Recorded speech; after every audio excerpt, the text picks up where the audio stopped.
দর্শক, আলোচিত ঘটনা, ঘটনার পেছনের ঘটনা এবং বিশ্লেষণ নিয়ে আমাদের নিয়মিত আয়োজন নিউজ বিস 24 আপনাদের আমন্ত্রণ জানাচ্ছি। আমি শাহনাজ শারিয়ার। আজ থেকে শুরু হলো একাদশ শ্রেণীতে ভর্তি, চলবে 17 সেপ্টেম্বর পর্যন্ত। এদিকে দীর্ঘ অপেক্ষার পর কলেজ ভর্তি হতে পেরে খুশি শিক্ষার্থীরা। তবে এখনও কলেজ পাননি 24,000 ছেলে মেয়ে। বোর্ডের আশ্বাস, ভর্তি হতে পারবেন সবাই। অনলাইনে ক্লাস শুরু হবে অক্টোবরের প্রথম সপ্তাহে। দীর্ঘ 5.5 মাস পর আবার কোলাহলমুখর কলেজ ক্যাম্পাস। করোনার বৈরী পরিবেশে শুরু হলো এবারের কলেজ ভর্তি, চলবে 17 সেপ্টেম্বর পর্যন্ত। অনেক অপেক্ষার পর ভর্তি হতে পেরে খুশি শিক্ষার্থীরা। অনেক তাড়াতাড়ি হয়ে গেছে, করোনার মধ্যে হচ্ছে এত তাড়াতাড়ি আমরা ভর্তি হয়ে যাবে, অ্যাডমিশন হয়ে যাবে, এটা চিন্তার বাইরেই ছিল। আমরা অনেক দিন বাসায় বসেছিলাম, এখন ভর্তি হতে পেরে অনেক ভালো লাগছে। যতটা দ্রুত সম্ভব ক্লাস শুরু হলে শিক্ষার্থীদের জন্য ভালো হবে। তবে অনলাইন ভর্তিতে অভিযোগও করেন কেউ কেউ। অনলাইনে তো প্রথমে টাকা দেওয়া লাগবে, ফাইলগুলো পরে জমা দেওয়া লাগবে, সিগনেচার দেওয়া লাগবে। আগে তাই সোজা ফর্ম ফিল আপ করিয়া দিয়ে যাইতাম, এখন তো একটু কষ্ট লাগে না। এবার 3 দফার আবেদনে প্রায় 13 লাখ শিক্ষার্থী কলেজ ভর্তির সুযোগ পেয়েছেন। এখনও কলেজ পাননি 24,000 শিক্ষার্থী। তবে বোর্ডের আশ্বাস, ভর্তির সুযোগ পাবেন সবাই। 24 থেকে 25,000 শিক্ষার্থী এখনও কোনো কলেজ পায়নি। ভর্তি কার্যক্রম যখন শেষ হয়ে যাবে, এরপরে যে সকল কলেজে আসন শূন্য থাকবে, সেই সকল কলেজে যদি তারা ভর্তি হতে আগ্রহ প্রকাশ করে, তাহলে তখন তাদেরকে সেখানে ভর্তির আমরা ব্যবস্থা করে দেব। সেই সাথে অক্টোবরের প্রথম সপ্তাহে অনলাইনে ক্লাস চালুর কথাও জানান এই কর্মকর্তা।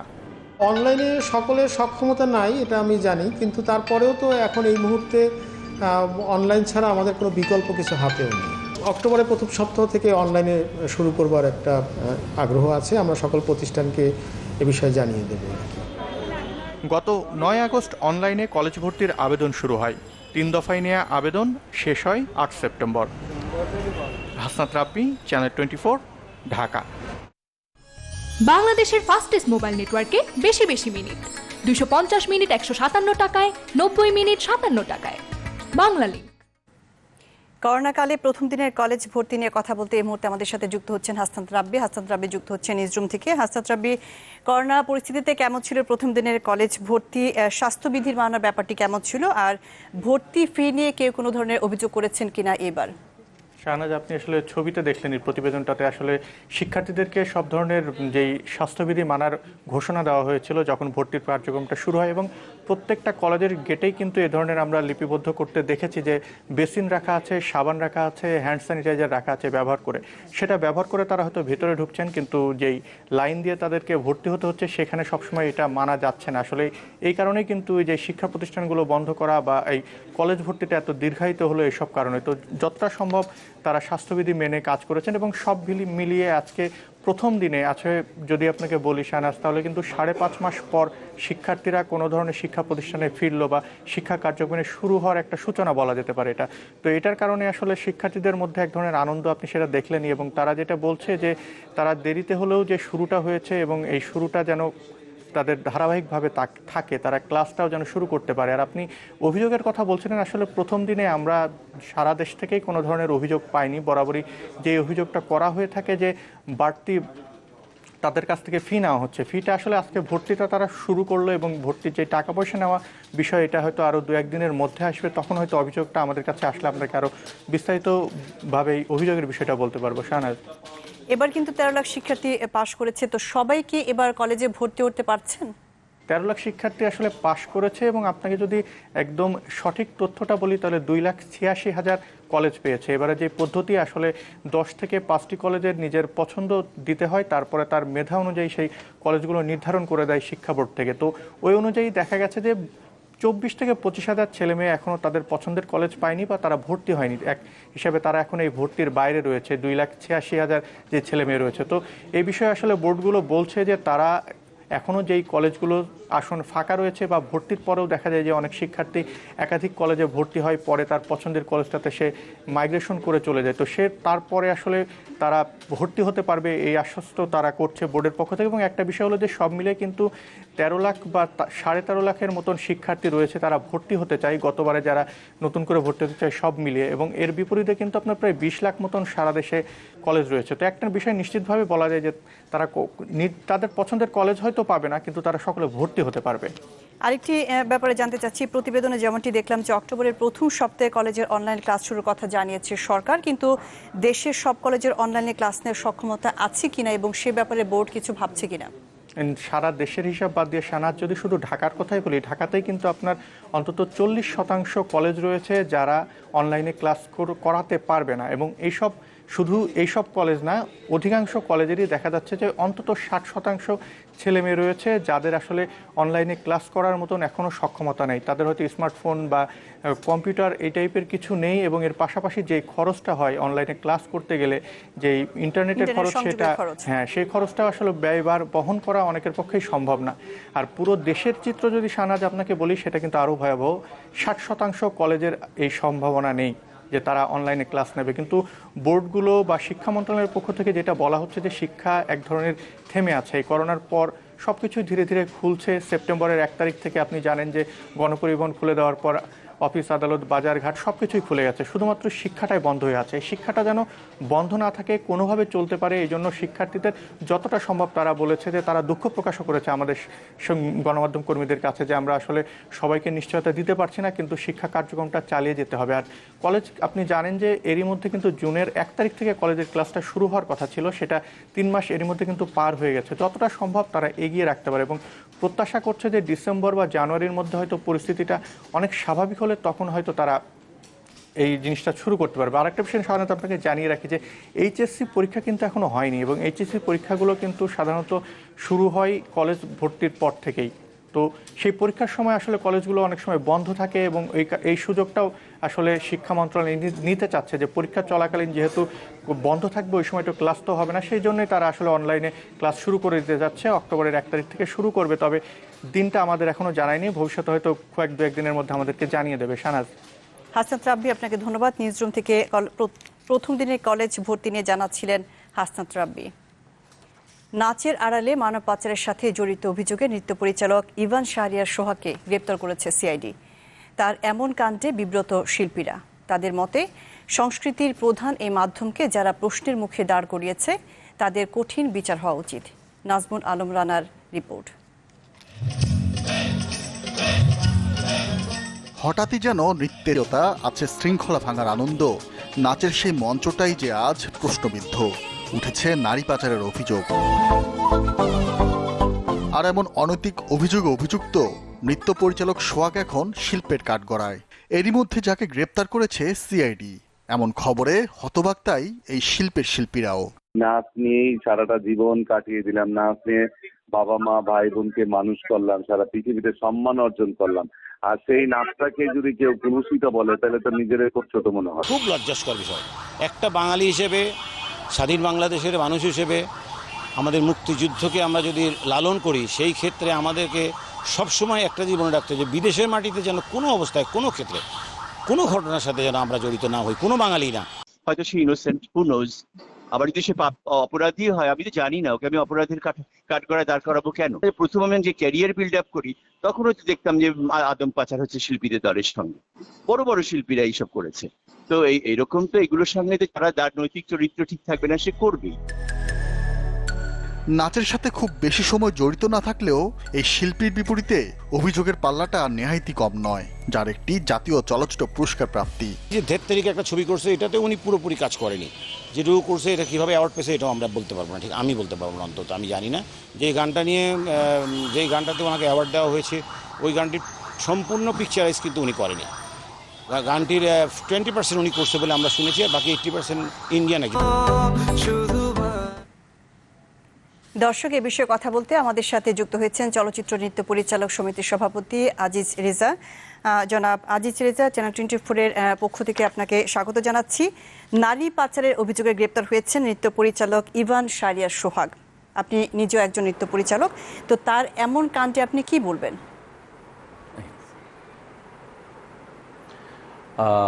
আসলে অপরাধ তো অপরাধী, যেই অপরাধ করুক না কেন অপরাধের শাস্তি ভোগ করতেই হবে তাকে।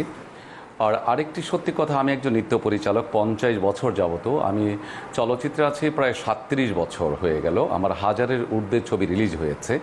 আমার ওস্তাদ ছিলেন শ্রদ্ধেয় মরহুম গহর জামিল স্যার এবং শ্রদ্ধেয় মরহুম আমির হোসেন বাবু, চলচ্চিত্র বিখ্যাত নৃত্য পরিচালক। ওনাদের সাথে কাজ করেছি, হাজার হাজার ছেলেমেয়েদের সাথে কাজ করেছি। আমার জীবনে কখনোই শুনিনি যে চলচ্চিত্র নৃত্য পরিচালকরা নারী পাচার করে।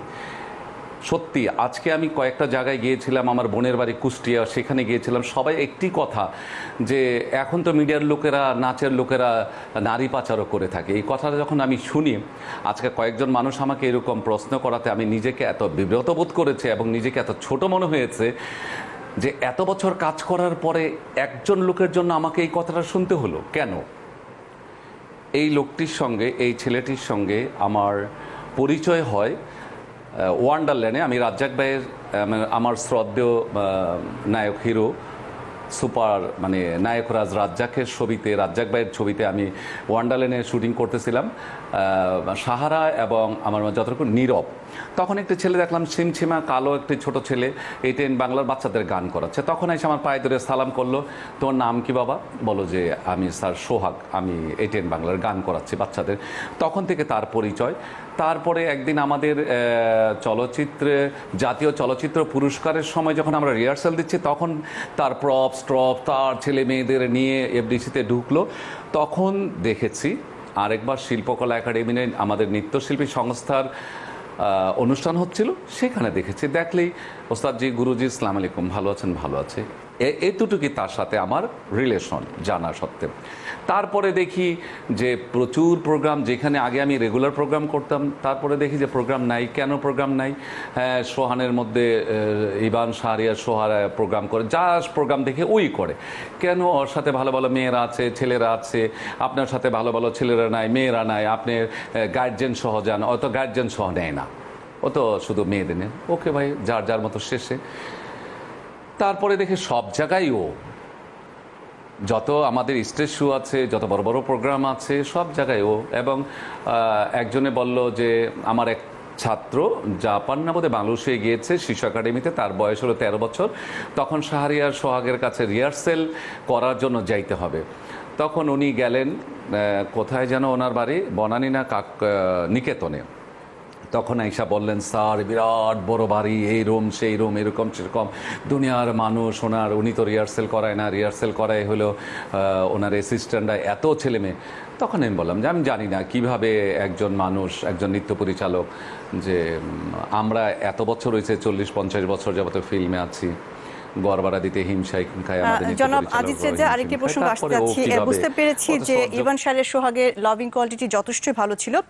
অনেকের মতে চলচ্চিত্রে তিনি বেশি ব্যস্ত ছিলেন এবং নৃত্য বিভাগে পেয়েছেন জাতীয় চলচ্চিত্র পুরস্কার, যদিও আপনারা বলছেন যে তিনি নৃত্য পরিচালক সমিতির সদস্য না। তো এই বিষয়ে কি বলবেন? না, ও তো না, আমি জানি সে তো নৃত্য পরিচালক সমিতির সদস্য নাই, এবং আমি জানি সে একটি ছবির নৃত্য পরিচালনা করার জন্য সিলেট গিয়েছিল। তখন আমাদের যে সেক্রেটারি আছে বা আমাদের যে সাংগঠনিক সম্পাদক আছে আমাকে জানালো এই ব্যাপারটা। তখন আমার সঙ্গে সঙ্গে ওখানে টেলিফোন করলাম, নৃত্য পরিচালক সমিতিতে যদি, আমাদের চলচ্চিত্র নৃত্য পরিচালক সমিতিতে যদি সে পরিচালনা করতে চায় যে কোনো ছবিতে, অবশ্যই আমাদের নৃত্য পরিচালক সমিতির পারমিশন নিতে হবে। তখন সে পারমিশন নেয়নি। তখন ওকে টেলিফোন করলাম যে পারমিশন নেওয়ার জন্য। সেই হিসাবে আমাদের একটা ফি থাকে, সেই ফি দিয়ে শুধু সেই নৃত্য পরিচালনার জন্য তাকে কাজ করার সুযোগ দেওয়া হয়েছে। আচ্ছা, আপনি এই ছবিটা পর্যন্ত কাজ করতে পারেন। পরবর্তীতে শুনলাম যে সেখান থেকে নাকি ও করতে পারেনি, কারণ নৃত্য পরিচালক সমিতির একজন নৃত্য পরিচালক হইতে হলে, চলচ্চিত্র নৃত্য পরিচালক সর্বপ্রথম হচ্ছে ক্যামেরার সম্বন্ধে জানতে হবে। Camera, lens, filter, trolley, zoom, সর্বপ্রথম। আবার আরেকটি জিনিস, সবচেয়ে বড় যেটা শর্ট ডিভিশন, আপনি কোন শর্টের পরে কোন শর্ট নিচ্ছেন। রাইটে গেলে লেফটে যেতে হবে, আউটে রাইটে ইন হয়েছে, রাইটে আউট হয়েছে, কোথায় লেফটে ইন করবেন আর আউটে ইন করবেন। আরেকটি প্রসঙ্গে আসতে চাচ্ছি যে নাচকে বলা হয় যে শিল্পের মাধ্যম, অথচ বিদেশের মাটিতে এটিকে প্রশ্নের সম্মুখীন করা হয়েছে। ভবিষ্যতে যেন এমন ঘটনা আর না ঘটে, কি করা উচিত বলে আপনি মনে করেন, বা আপনারা কোন কোন দিক থেকে কতটা সচেতন থাকবেন বা থাকা উচিত? আসলে আপনাকে অবশ্যই আপনি একজন সম্মানিত ব্যক্তি হিসাবে আপনাকে বলছি আমি 54 বছর আমার নাচের জগতে এরকম কখনো শুনি নেই। এবং আমার সঙ্গে শিবলির সঙ্গে আমার বন্ধুত্ব আছে, রতনের সাথে, সোহাগের, বেবির সাথে, মৌয়ের সাথে, তারপরে হলো আমাদের নৃত্য পরিচালক নৃত্যশিল্পী সংস্থার যে আপাদের সাথে আছে, গীতা আপার সাথে আছে, দীপা আপার সাথে, আমাদের সবাই সাথে গুড রিলেশন আছে। ওনাদের এখানে এত ছেলেমেয়ে আমরা কখনো কিন্তু এরকম শুনিনি, এবং নাচের ছেলেমেয়েরা এরকম করে সেটাও আমাদের জানা ছিল না নৃত্য পরিচালকদের মধ্যে। তো ভবিষ্যতে যারা করে, আমার মনে যারা এগুলো করে তাদেরকে তো শাস্তি দিতেই হবে। শাস্তির উপরে যেটা থাকে সেইটা করতে হবে। নৃত্য পরিচালকরা, আমি জানি নৃত্য পরিচালক যারা আছেন, নৃত্যশিল্পী যারা আছেন, তারা অনেক ভদ্র, নম্র, তারা কারোর সাথে ঝগড়া লাগে না, সিগারেট, মদ, গাঁজা এগুলো কখনোই তারা খায় না, মানুষের সাথে দুর্ব্যবহার করে না, সবার সাথে একটু সুন্দর রিলেশন থাকে, আমি জানি, এবং আমি এখনো দেখে আসছি। কিন্তু কোনো লোক যদি এগুলো করে এই নৃত্য জগতে, আমার মতে এই নৃত্য জগৎটাকে যারা কুলুষিত করবে তাদেরকে কুলুষিত করা উচিত সারা পৃথিবী থেকে, আমার মতে। তার মানে আপনারা চাচ্ছেন যে ইভান শাহরিয়ার সোহাগের দৃষ্টান্তমূলক শাস্তি হোক। আরেকটি ব্যাপারে জানতে চাচ্ছি যে পূর্ণ সদস্য পদের আবেদন করলে নৃত্য পরিচালক সমিতির সহযোগী সদস্য তিনি ছিলেন, তো সমিতির পক্ষ থেকে তার এই অপরাধের কারণে কি ধরনের ব্যবস্থা নেওয়া হবে? আমরা আগামীকালকে মিটিং করব, কারণ না আমি ওর সম্বন্ধে মিটিং করার তো প্রয়োজন নাই, কারণ উনি তো আমাদের নৃত্য পরিচালক সমিতির কোনো কিছু না, জাস্ট একটা পারমিশন দেওয়া হয়েছিল তাকে কাজ করার জন্য। সে আমাদের নৃত্য পরিচালক সমিতির সদস্য হওয়ার জন্য অনেকগুলো অবলম্বন আছে, অনেকগুলো পন্থা আছে। তাকে অ্যাপ্লিকেশন করতে হবে, তাকে নোটিশ করতে হবে, তারপরে সে কোন কোন ছবিতে কাজ করেছে, কার সঙ্গে কাজ করেছে, সেগুলোর আমরা এগুলো যাচাই বাছাই করব। দেন তাকে আমরা নৃত্য পরিচালক হিসাবে চলচ্চিত্র নৃত্য পরিচালক হিসাবে স্বীকৃতি দেব। সেটা আমাদের নৃত্য পরিচালক সমিতির কিছুই না, তার সম্বন্ধে আমাদের কিছু বলারই তো নেই। আমি নৃত্য পরিচালক সমিতিকে বলবো না, শুধু সোহাগকে বলবো না, এই নৃত্য জগৎটাকে যারা কুলুষিত করবে, তারা এই ধরনের অপরাধ জগতের মধ্যে জড়িত থাকবে, তাদের প্রত্যেকের শাস্তি হওয়া উচিত। শুধু ওই শাস্তি না। আজিজ রেজা, আমাদের সাথে যুক্ত হওয়ার জন্য আপনাকে অসংখ্য ধন্যবাদ। নারী পাচারের অভিযোগে গ্রেপ্তার হয়েছেন নৃত্য পরিচালক ইভান শাহরিয়ার সোহাগ। এ বিষয়ে কথা বলছিলেন চলচ্চিত্র নৃত্য পরিচালক সমিতির সভাপতি আজিজ রেজা। এর সাথে নিউজ 24 এ পর্যায়ে নিচ্ছে বিরতি, ফিরছি একটু পরেই।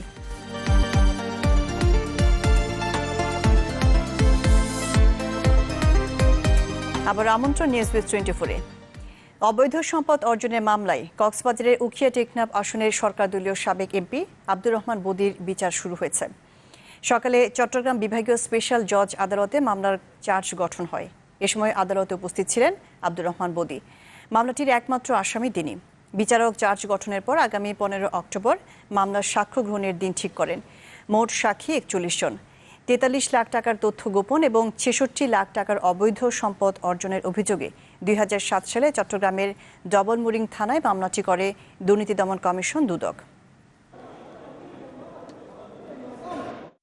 20 সালের মার্চ মাসে আপিল ডিভিশন রিভিউটাও খারিজ হয়ে যায়। খারিজ হওয়ার পর আজকে প্রথম তারিখ ছিল অভিযোগ গঠনের জন্য। আসামি আব্দুর রহমান বদির বিরুদ্ধে আজকে অভিযোগ গঠন বিষয়ে বিজ্ঞ আদালত শুনানি করেন। ভারপ্রাপ্ত বিভাগীয় স্পেশাল জজ আদালত অভিযোগ গঠনের শুনানি করে এবং শুনানি অন্তে আসামির বিরুদ্ধে অভিযোগ গঠন করা হয় 26-এর 2 ধারায় এবং 27-এর 1 ধারায়।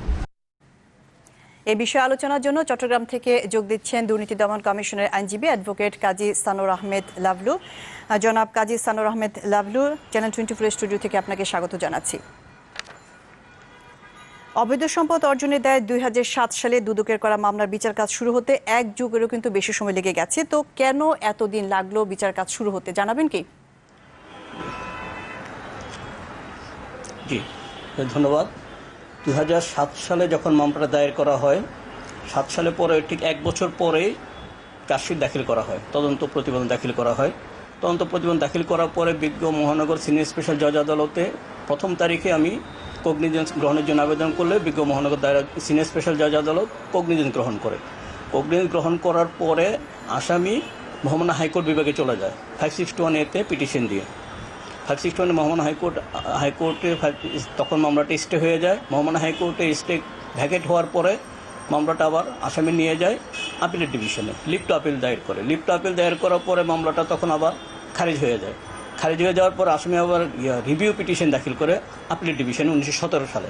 সেই আপিলেট ডিভিশনের রিভিউ পিটিশনটি এই বছর 2020 সালের 12ই মার্চ ডিসমিস ফর ডিফল্ট হয়, অর্থাৎ মামলাটাও খারিজ হয়ে যায়। খারিজ হয়ে যাওয়ার পরে আজকে 1ম তারিখ মাননীয় বিভাগীয় স্পেশাল জজ আদালতে অভিযোগ গঠনের জন্য শুনানির জন্য ছিল।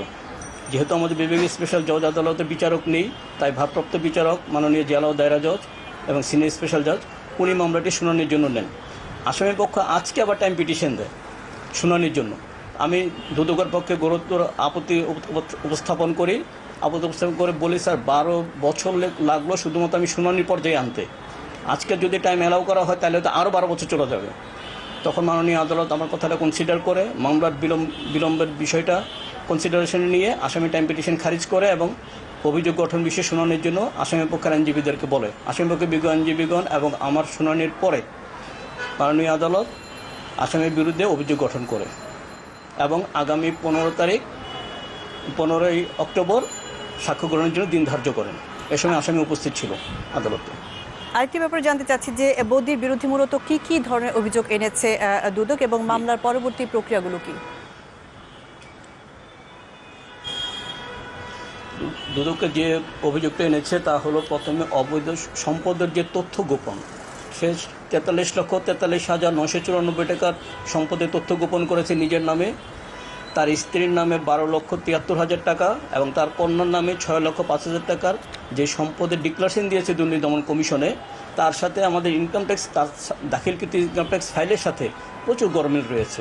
ওই প্রেক্ষাপটে মোট 66,70,291 টাকা স্থাবর অবৈধ সম্পদ অর্জনের আরেকটা তথ্য গোপন করেছে, সে মানে অর্জন করেছে। সেই তথ্যটা আমাদের দুদকের তদন্তের মাধ্যমে তুলে এনেছে।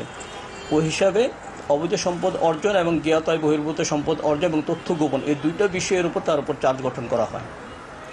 জনাব কাজী সানোয়ার আহমেদ লাবলু, আমাদেরকে সময় দেওয়ার জন্য আপনাকে অসংখ্য ধন্যবাদ। কথা বলছিলাম সানোয়ার আহমেদ লাবলু, দুর্নীতি দমন কমিশনের আইনজীবী অ্যাডভোকেট। নওগাঁয় বেপরোয়া ছাত্রলীগ চাঁদার দাবিতে মহাদেবপুরে এক ব্যবসায়ীকে মারধরের অভিযোগ উঠেছে উপজেলা ছাত্রলীগ নেতা রাজুর বিরুদ্ধে। তবে অভিযুক্ত ছাত্রলীগ নেতার দাবি তিনি ওই ব্যবসায়ীকে মারধর করেননি, বরং অন্যদের হাত থেকে বাঁচিয়েছেন। এর মধ্যে রাজু এবং তার সহযোগীদের নামে মামলা করেছেন ভুক্তভোগী। 5 সেপ্টেম্বর সন্ধ্যা 7টা নিজ প্রতিষ্ঠানেই মারধরের শিকার হন নওগাঁর ব্যবসায়ী সোহেল রানা।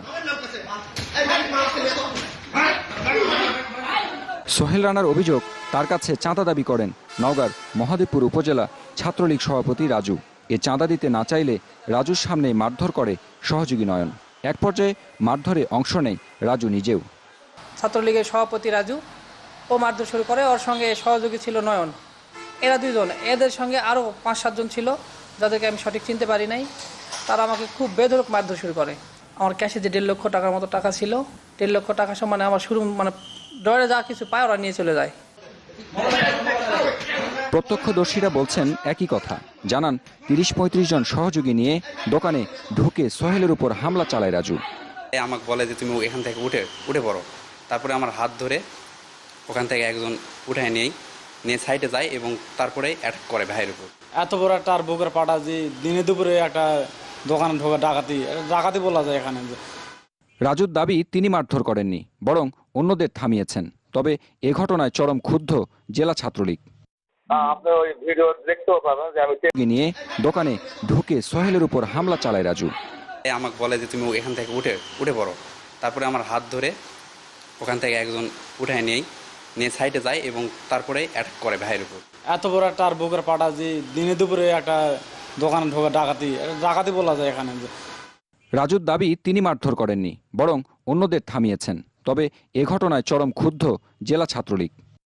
আপনি ওই ভিডিও দেখতেও পাবেন যে আমি টেবিলের এই পরে আসি, যাওয়ার ওইরকম সময় দেখতেছি যে সবাই ধরে মানে একজন মানে কয়েকজন আগে মেরেছে। যদি সে প্রকৃতপক্ষে অপরাধী হয় তাকে ছাত্রলীগ করার মতো আর আমরা সুযোগ দিব না। পুলিশ বলছে এ ঘটনায় মামলা করেছেন ভুক্তভোগী। আসামিদের গ্রেপ্তার করা হবে দ্রুতই। মোবাইল ফোন কেন্দ্রিক একটা বিরোধ ছিল, সেই বিরোধকে কেন্দ্র করে এই রাজু এবং তার কিছু অনুগামী নিয়ে দোকানে যায় এবং তাকে মারপিট করে, চাঁদা দাবি করে। তাদের আসামিদেরকে গ্রেফতারের চেষ্টা অব্যাহত আছে। চাঁদা দাবি এবং মারধরের এমন ঘটনার পর নিরাপত্তা চেয়েছেন ব্যবসায়ীরা। হারুন রশিদ চৌধুরী, চ্যানেল 24, নওগাঁ। এ বিষয়ে আরো জানাতে নওগাঁ থেকে যোগ দিচ্ছেন হারুনুর রশিদ। হারুনুর রশিদ, এক ব্যবসায়ীকে মারধরের অভিযোগ উঠেছে ছাত্রলীগ নেতা রাজুর বিরুদ্ধে, কিন্তু রাজু বলছে যে ওই ব্যবসায়ীকে তিনি মারধর করেননি, বরং অন্যদের হাত থেকে বাঁচিয়েছেন। আসল ঘটনাটা আসলে কি, বিস্তারিত জানাবেন কি? মূলত আসলে গত 5 তারিখে এই ঘটনার সূত্রপাত হয় এবং ওই ব্যবসায়ীরও যেটি দাবি সেটি হচ্ছে যে একটি মোবাইলের মালিকানাকে কেন্দ্র করে আসলে মূলত দ্বন্দ্বটি হয়েছিল। একটি মোবাইল তার কাছে, ব্যবসায়ীর কাছে জমা ছিল। একজন ছেলে এবং একজন মেয়ে, তারা আসলে উভয় দাবি করছিল যে এটি তাদের মোবাইল এবং ওই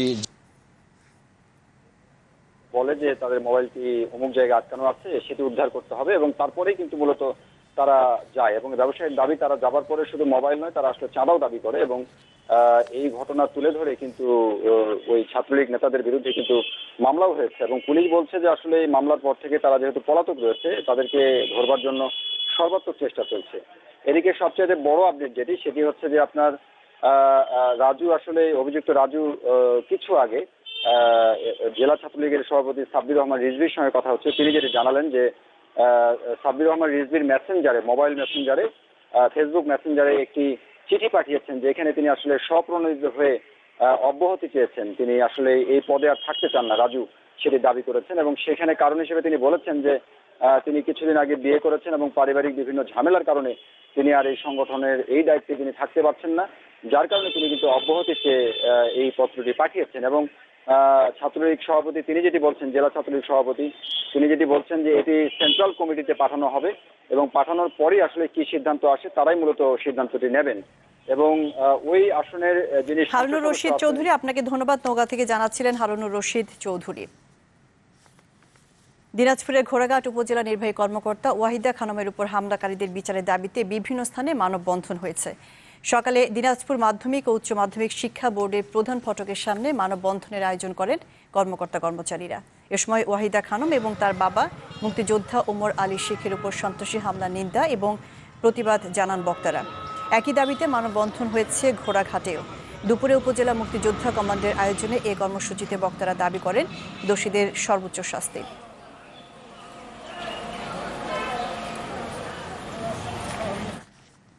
ঘোড়াঘাটের ইউনের উপর হামলায় জড়িত উপজেলা প্রশাসনের কর্মচারী রবিউল, আর হামলার কারণ পূর্বশত্রুতা। সংবাদ সম্মেলনে এমন চাঞ্চল্যকর তথ্য দিয়েছে পুলিশ। তবে রবিউলের পরিবারের দাবি, ইউএনওর উপর হামলার দিন এবং রাতে তিনি বাড়িতেই ছিলেন। খুব ভালো ছিল, জীবনে মাথাটা উঁচা করে বেড়ায় না, নিচা করে বেড়ায় ভাই। তার 10-12 বছর চাকরি হলো, কোনো তার খেলেম নাই ভাই। 9 তারিখে রাতে আসে, পুলিশ আসে, উঠাই নিয়ে যায় রবিউলকে, যেটা সত্য ঘটনা। কি হয়েছে না হয়েছে কোনো কিছু না, উঠে নিয়ে চলে গেল। আসে পরের দিন আসছে পুলিশ, আবার আসে চেক করে বলতেছে হাতুড়ি কই, মই কই, এটা কই, ওইটা কই। সেদিনের ঘটনার 1 তারিখে উনি বাসায় ছিল। পরের দিন সকালবেলা করে আমার আরেক দর মহসিন নাম, উনি ডাকে নিয়ে গেল, ডাকে নিয়ে যায় জমিন বাড়িতে ঘাস বাছাইছিল।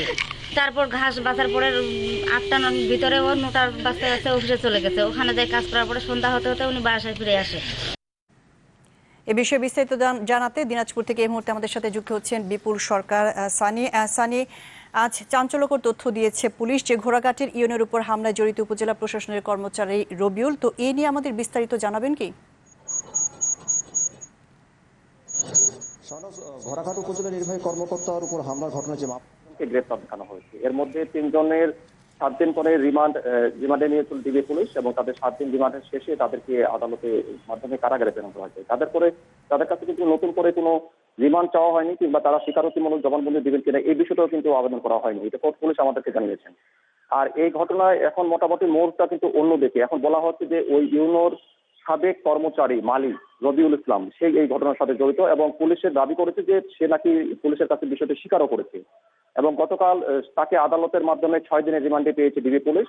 তাকে 6 দিনের রিমান্ডে কালকে নেওয়া হয়েছে এবং এখন জিজ্ঞাসাবাদ চলছে।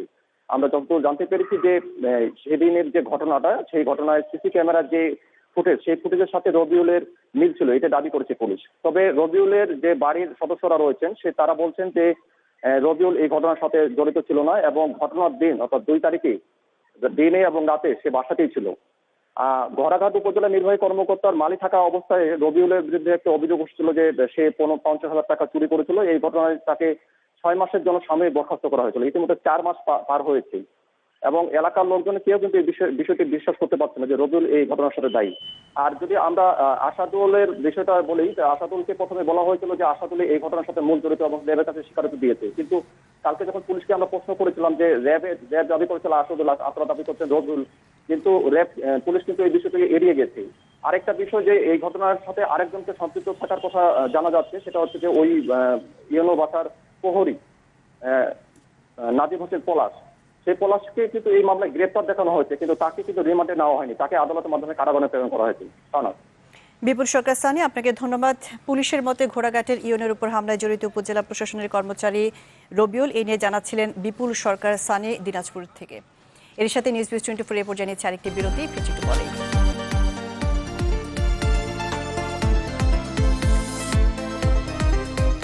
আবার আমন্ত্রণ নিউজ 24-এ। আকাশপথে অভ্যন্তরীণ রুটে আজ থেকে চালু হলো নতুন নিয়ম। সামনে বা পেছনে 4টি ছাড়া সব সিটে যাত্রী নিতে পারছে এয়ারলাইন্সগুলো। সুরক্ষা এবং যাত্রী নিরাপত্তা নিয়ে আছে মিশ্র প্রতিক্রিয়া। বিশেষ করে কক্সবাজার থেকে আসা বিমানের যাত্রীরা ফেস শিল্ড না পাওয়ার অভিযোগ করেন। হযরত শাহজালাল আন্তর্জাতিক বিমানবন্দরের পরিচালক জানিয়েছেন, নিয়ম মানতে প্রথমে সতর্ক করা হবে, পরে নেওয়া হবে আইনি ব্যবস্থা। হযরত শাহজালাল আন্তর্জাতিক বিমানবন্দরের অভ্যন্তরীণ রুটে ধীরে ধীরে বাড়ছে যাত্রী সংখ্যা। 3টি এয়ারলাইন্স প্রতিদিন যাওয়া আসা মিলিয়ে প্রায় 5,000 যাত্রী পরিবহন করে থাকে। এই অবস্থায় কিছুটা পরিবর্তন এসেছে যাত্রী পরিবহনে। আগে পরিবারের সদস্য ছাড়া পাশাপাশি সিটে কাউকে বসতে দেওয়া হতো না। এখন থেকে প্রথম অথবা শেষ সারির 4টি বাদে সব সিটে যাত্রী নেওয়া যাবে। এই সময় ট্রাভেলটা খুব খারাপ, কিন্তু একটু জোরে আমার ছেলেটা যাবো মাঝারে একটু পুরো ফ্যামিলি মিলে এই জন্য এসে দেখলাম ওরা সবকিছু স্প্রে করতেছে, গ্লাভস মাস্ক এভরিথিং মেনে চলতেছে, সবই ঠিক আছে। নতুন নিয়মে 3 সিটের মধ্যে মাঝের যাত্রীর জন্য ফেস শিল্ড বাধ্যতামূলক, আর 2 সিটের মধ্যে ফেস শিল্ড পাবেন করিডোর সাইডের যাত্রীরা। তবে রোববার বিমানের ফ্লাইটে কক্সবাজার থেকে আসা অনেকে ফেস শিল্ড না পাওয়ার অভিযোগ করেন। Security safety is perfect up to the mark, but as far age কি বলে ফেস শিল্ড ইজ কনসার্ন আমরা একটা ছিট ফোটাও দেখিনি। বিমান বাংলাদেশে আসছে, ওরকম তো কিছু মেনটেন করা হয়নি, ভাইরাসের জন্য তেমন স্পেশালি কিছু করা হয়নি। আমরা যে বিমানে আসছি আমাদের যে দেওয়ার কথা ছিল সেটা দেয়নি। যাত্রীদেরকে এমনি ফেস শিল্ড দেওয়া হয় নরমালি, তারপরে ট্রাভেল হাইজিন কিট, আর ফ্লাইটে যদি চাওয়া হয় চাহিদা মোতাবেক মাস্ক অথবা শিল্ড সরবরাহ করা হয়। কক্সবাজারে এখনো ফেস শিল্ড কি প্রোভাইড করেননি? ওইটা আমার এই মুহূর্তে আমি বলতে পারছি না, এটা কনসার্ন ডিপার্টমেন্ট বলতে পারবে। আমি খবর নিয়ে আমি পরবর্তীতে আপনাদেরকে জানাতে পারবো। বিমানবন্দর কর্তৃপক্ষ বলছে নতুন নিয়মে অভ্যস্ত হতে সব পক্ষের কয়েকদিন সময় লাগবে। 95 থেকে 98টা ফ্লাইট ঢাকা থেকে প্রতিদিন যাওয়া আসা করছে, এবং প্যাসেঞ্জারের সংখ্যা যদি বলি সেটা হচ্ছে অ্যারাইভাল প্যাসেঞ্জারের সংখ্যা হচ্ছে 2,500-এর মতো আনুমানিক, আর ডিপার্চার প্যাসেঞ্জারের ক্ষেত্রে সেটা হলো 2,300 আনুমানিক। আজকে থেকে কার্যকর হবে। ওনাদের সাথে যোগাযোগ করেছি, তারা অতি শীঘ্রই ফেস শিল্ড সরবরাহ করার ব্যবস্থা নিচ্ছে আর কি। অভ্যন্তরীণ রুটে বর্তমানে ঢাকা কক্সবাজারের যাত্রীর সংখ্যা সবচেয়ে বেশি। মাহফুজ কামাল, চ্যানেল 24, ঢাকা। করোনার সংক্রমণ এবং অভিবাসী আইন নিয়ে কথা বলতে এই মুহূর্তে অস্ট্রেলিয়ার সিডনি থেকে আমাদের সাথে যুক্ত হচ্ছেন অভিবাসন আইনজীবী কাউসার খান। কাউসার খান, আমাদের সাথে যুক্ত হওয়ার জন্য ধন্যবাদ। অস্ট্রেলিয়াতে করোনার কি অবস্থা, বিশেষ করে করোনা পরবর্তী ভিসার ক্ষেত্রে কি ধরনের পরিবর্তন আনছে অস্ট্রেলীয় সরকার? অস্ট্রেলিয়ার করোনা সংক্রান্ত যে হঠাৎ করে দ্বিতীয় প্রবাহে যে ঘটনা ঘটেছিল ভিক্টোরিয়া রাজ্যের মেলবোর্নে, সেটা তো ইতিমধ্যে সবাই জানে, যেটা সরকার নিয়ন্ত্রণে নিয়ে আসছে, কিন্তু লকডাউন এখনো উঠে যায়নি। কিন্তু এর মধ্যে আপনারা জানেন যে লকডাউন, অ্যান্টি লকডাউন, এখানে একটা সমাবেশ হয়েছে, সেটা নিয়ে অনেক হইচই চলছে। তবে ধারণা করা হচ্ছে যে এগুলো শীঘ্রই খুব নিয়ন্ত্রণে চলে আসবে। আর আজকে ভালো খবর হচ্ছে যে 41 জন শুধুমাত্র ভিক্টোরিয়াতে সংক্রমণ হয়েছে, যদিও 7 জন মৃত্যুবরণ করেছেন। তো ওভারঅল সবকিছু মিলিয়ে ভিক্টোরিয়া রাজ্যে সমস্যাটা ছিল, সেখানে কাটিয়ে উঠছে। এবং নিউ সাউথ ওয়েলস, যেটা সিডনি প্রধান শহর, সেখানে তো আসলে মূলত নিয়মকানুন রয়েছে, কিন্তু আসলে খুবই স্বাভাবিক জীবনযাপন যাচ্ছে। কুইন্সল্যান্ডে যে ব্রিসবেন রয়েছে সেখানে নির্বাচন, এই জন্য সরকার, সেখানকার রাজ্য সরকার একটু স্ট্রিক্টলি যাচ্ছে। আদারওয়াইজ কিন্তু সবকিছুই অস্ট্রেলিয়া নিয়ন্ত্রণ করছে। ভ্যাকসিনের ব্যাপারে আপনারা জানেন যে অক্সফোর্ডের যে সর্বোচ্চ যে এই ভালো ভ্যাকসিনটা, এটাই অস্ট্রেলিয়া চুক্তিবদ্ধ হয়েছে এবং আশা করা যাচ্ছে খুব শীঘ্রই, খুব দ্রুত সময়ের ভিতরে অস্ট্রেলিয়া সবাইকে এই ভ্যাকসিন দিতে পারবে। এই ছিল সংক্রমণ সংক্রান্ত, করোনা সংক্রান্ত সংবাদ। এছাড়া যেটা জানতে চেয়েছেন যে এখানে ভিসায় কি প্রভাব পড়েছে অস্ট্রেলিয়ার এই করোনার প্রভাবের কারণে, এখানে আসলে আপাতত যে এই যারা টেম্পোরারি রেসিডেন্ট রয়েছে তাদেরকে তো এদেশে প্রবাসীদের সাময়িকভাবে নিষিদ্ধ করেছে।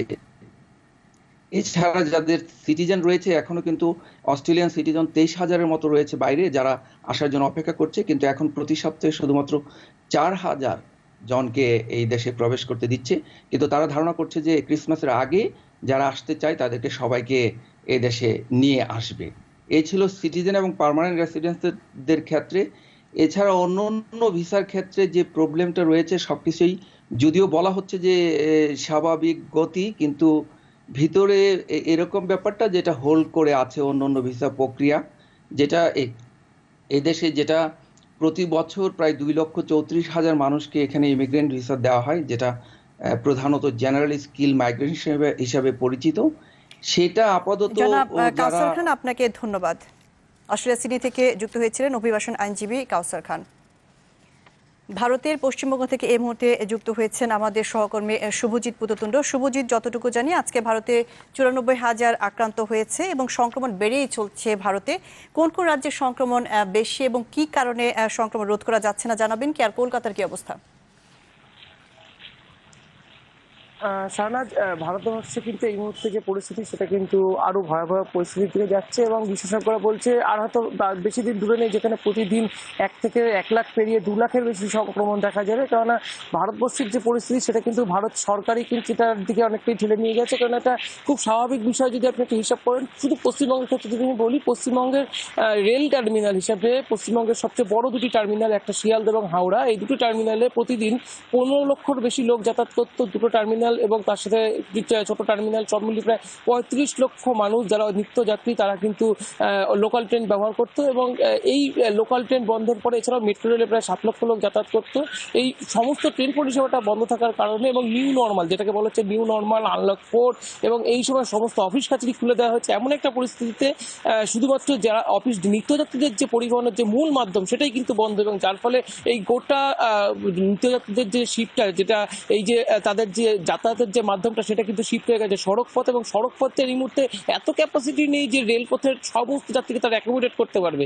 ফলে নিত্যযাত্রীদের কিন্তু একটা গাদাগাদি পরিস্থিতির মধ্যে দিয়ে নিয়মিত যাতায়াত করতে হচ্ছে এবং সেখানে কিন্তু করোনা সংক্রমণের মূল হটস্পট বলে মনে করছে বিশেষজ্ঞরা। এবং যেই হটস্পটের কারণ কিন্তু শুধুমাত্র পশ্চিমবঙ্গে না, এটা কিন্তু টোটাল যে ভারতবর্ষ অর্থাৎ মহারাষ্ট্রের ক্ষেত্রে যেটা বলা হচ্ছে সবচেয়ে বড় সংক্রমণের হটস্পট মহারাষ্ট্রের ছত্রপতি শিবাজি টার্মিনাল। সেখান থেকে 25 লক্ষ লোক প্রতিদিন যাতায়াত করে এবং সেই টার্মিনালের ক্ষেত্রে কিন্তু একই পরিস্থিতি, সেখানে নিত্যযাত্রী কিন্তু লোকাল ট্রেন বন্ধ এবং তারাও কিন্তু সড়ক পথের ভরসায় পড়েছে। ফলে সেখানেও কিন্তু যে সংক্রমণ সেটাও কিন্তু বাদ মানার মধ্যে এই মুহূর্তে নেই। দিল্লির ক্ষেত্রেও কিন্তু একই অবস্থা, সেখানেও মেট্রো রেল পরিষেবা বন্ধ এবং মেট্রো রেলের যে অ্যাকোমোডেশন ইতিমধ্যেই বলা হচ্ছে, অর্থাৎ মেট্রো রেল গত 7 তারিখ থেকে বিভিন্ন জায়গায় খুলে গেছে। পশ্চিমবঙ্গের ক্ষেত্রে আজকে থেকে খুলেছে, কারণ যেই পরীক্ষা ছিল জয়েন্ট এন্ট্রান্স পরীক্ষা এবং 15 লক্ষ পরীক্ষার্থী এতদিন পরে প্রথম তারা একসাথে পরীক্ষায় বসলো এবং সেক্ষেত্রে কলকাতার মেট্রো রেল আজকে খুলে দেওয়া হয়েছে। আগামীকাল থেকে অন্যান্য যাত্রীদের জন্য খুলে দেওয়া হবে, যদিও সেখানে খুব স্বল্প সংখ্যক যাত্রী, অর্থাৎ 450 জন করে যাত্রী। আপনাকে ধন্যবাদ। ভারতের করোনা পরিস্থিতির খবরাখবর জানাচ্ছিলেন শুভজিৎ পুততুণ্ড কলকাতা থেকে। এই ছিল আজকে নিউজ ভিউজ 24। তোমার সাথে থাকার জন্য ধন্যবাদ সবাইকে।